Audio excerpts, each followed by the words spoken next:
دغه شان یو روایت کې راځي چې رسول صلی الله علیه وسلم جنت کې د میلمستیا جنت کې د پیغمبر صلی الله علیه وسلم سره د ګاونډیتوب خبره کړې او په هغې باندې موږ یو څو مثالونه ذکر کړي وو. دغه شان یو حدیث کې دا هم راځي د غزوه احزاب په موقع باندې چې هغې ته د خندق غزا هم ویلی کېږي. رسول صلی الله علیه وسلم وی او دا حدیث په صحیح مسلم کې دی: الا رجل یأتینی بخبر القوم جعله الله معي یوم القیامه.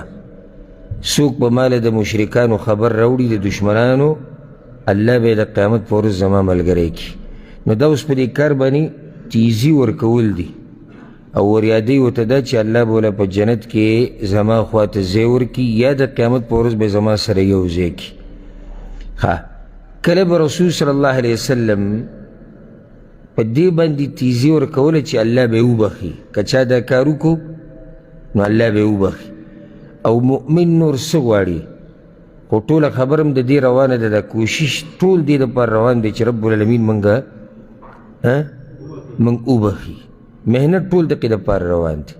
نو کله به رسول صلی الله علیه وسلم ملګرو له تیزي به دې ورکړه که چا دا کار وکړو الله به یې وبخي. لکه حدیث کې دا راځي د احنف ابن قیس روایت ته، او دا حدیث چې د امام نسائی امام احمد راوړی دی. هغه وایي چې موږ یو پیر حج له تلي وو، احنف ابن قیس وی. بیا چې کله موږ د حج نه واپس رالو مدینې ته، یا موږ حج له تلو مدینې ته رالو بیا وتو حج له، یعنې د مدینې نه تلو، نو موږ په خپلو کورونو کې چې څنګه راورسېدو سامانونه هم کېښودو، په دې کې یو کس راغی او موږ ته دا ووایي چې خلک را جمع شوي دي د رسول صلی الله علیه وسلم په جومات کې. اول ته را جمع شوي دي، هنګامي طور سره را جمع شوي دي، بس موږ هم ولاړو. وی چې کله موږ لاړو نو دا خلک را جمع شوي دي په مسجد نبوي کې، او په دې خلکو کې علي، الزبیر بن العوام، طلحه، سعد بن ابي وقاص رضی الله عنهم اجمعین، دا غټ صحابه کرام پکې ناسو. وی دوی ناسو دغه ټیم کې، او دې کې عثمان بن عفان رضی الله عنه، او په هغه باندې یو زیړ صادر یا زیړه چوغه پرته وه، او په کې خپل سر پټ کړی و په دې صادر کې. چې راغی نو تپوس وکړو: اها هنا طلحه، دلته طلحه شتي؟ اها هنا الزبیر، دلته زبیر بن عوام شتي؟ اها هنا سعد، دلته سعد بن ابي وقاص شتي؟ قالوا نعم، او دلته شتي. نو وی زه تاسو له قسم در کوم د الله په نوم دې درې کسانو ته ووایي، او دا درې په دیت کړو ځکه دا پکې مشران صحابه کرام ناسو، طلحه، زبیر، سعد، علي، دا ټول مشران دي. زه تاسو له قسم در کوم د هغه الله په نوم چې د هغه نه علاوه بل څوک د عبادت حقدار نشتی. تاسو ته له دې خبرې پته شتي که نه چې رسول صلی الله علیه وسلم دا خبره کړې وه: من یبتاع مربد بني فلان غفر الله له. څوک به د دې پلاني خاندان او قبیلې نه دا مربد والي. مربد هغه ځای ته ویلی کېږي په عربۍ کې چې کوم ځای کې دا کجورې را جمع کېږي. هغه وخت کې د کجورو د تجارت په مدینه کې عام دی. د کجورو د را جمع کولو دپاره به یو خاص ځای و، دې کې به را جمع کړي چې وچې شي دا کجورې. نو دا ځای به څوک والي او الله به یې وبخي. دا اوس تیزي ورکول دي. دا ځای به څوک والي؟ الله به یې وبخي. نو هغه ما واخیستو په 50,000 باندې. دا ډېر لوی مبلغ دی. دا نن سبا د لکاو نه بره خبره ده، ځکه چې هغه وخت کې پیسه هغه د سرو زرو وه یا د سپینو زرو وه، دینار او درهم.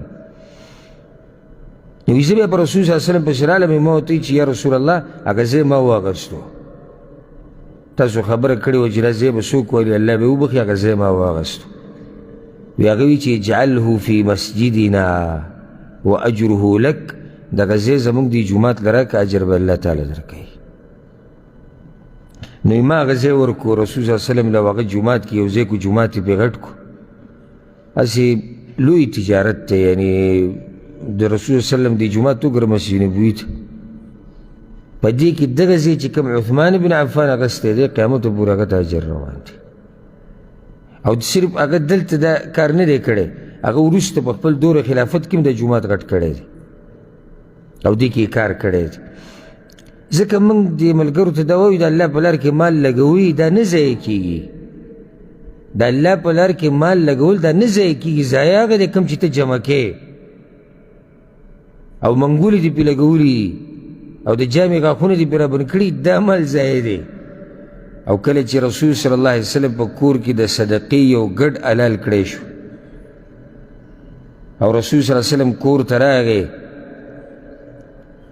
نو ویسي چلوم وکړو. عایشې رضی الله عنها ورته ووی یا رسول الله صرف پتون تی پاتې شوی دی، یو پتون تی پاتې شوی نور تقسیم شوی دی. رسول صلی الله علیه وسلم ورته ټول شتي خو یو پتون پکې نشتی. دې تعبیر ته وګورئ، ټول شتي یو پتون نشتی.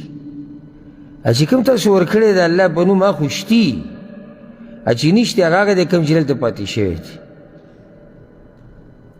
نو د الله په لار کې مال لګوي او دا لازم نه چې ته په کروڑو په لکاو لګې. بار بار ما دا خبره ذکر کړې ده چې رب العالمین ګوره دې ته نه ګوري چې چا ډېر زیات مال ورکو. رب العالمین اخلاص ته ګوري، زمونږ عمل ته ګوري. یو سړی غریب دی، روپۍ دوه اوس رسي او دی دا روپۍ دوه ورکړي، د الله ته ډېرې ګرانې دي. لازم یعنی د خپل د دې مال نه څه نه څه حصه د غریبانو له د الله په لار کې ورکوئ، څه نه څه حصه. او کله به یو غریب او فقیر ویني چې هغه غریب او فقیر سره مرسته کوي، دې ته وایي دینداري.